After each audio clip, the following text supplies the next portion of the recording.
Welcome, this is MCG Tech with a review of the EVGA GTX 560. The GeForce GTX 560 was released on March 2011 at a price of $200. This card was released alongside its TI counterpart in January 2011 and its SE counterpart in March 2012. The GTX 560 was meant to compete with AMD's HD 6000 series cards, like the Radeon HD 6950, which was released towards the end of 2010. Compared to Nvidia's previous generation GTX 460, the 560 bumped up its clock speed, die size, and bus width. For specifications, my GTX 560 has 1GB of GDDR5 RAM clocked in at 4008 MHz. Additionally, this card is clocked in at 810 MHz and has 336 CUDA cores. With this information in mind, this card should be able to handle some lighter titles. To test this card, I am going to run several benchmarks and games to see how it holds up in 2019. Starting with synthetics, I ran the Blender Quick benchmark, which completed after 40 minutes. Throughout the rest of this review, keep in mind the test bench specs include a FX 8120, 16GB of DDR3 RAM, and a 500W PSU. Next, I ran the Opengl test on Cinebench R15. This card scored 52.49 FPS, which places it about 2 FPS lower than the Asus GTX 760 I tested in my last video. I then ran the compute benchmark on Geekbench, utilizing the Opengl API. The GTX 560 scored 36,548.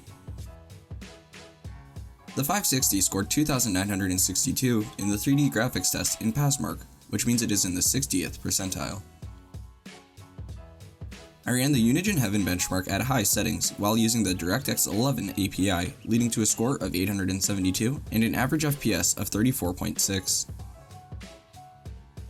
For my final synthetic, I ran Unigine Superposition at medium settings, leading to a score of 2055 and an average FPS of 15.38, while peaking at a max of 64 degrees Celsius. Transitioning over to games, I played Resident Evil 2 at 1080p medium and low settings. Even at low settings, I wouldn't consider this game playable due to the dismal frame rate. This card is clearly being pushed to its limit in this game.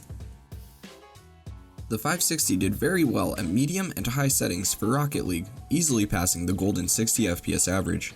Gameplay was fluid, peaking at 176 FPS at high settings. The Csgo Benchmark map ran decently on this test bench, with solid averages but large dips in FPS. Explosions and smoke clouds really stressed the 560 and severely impacted playability.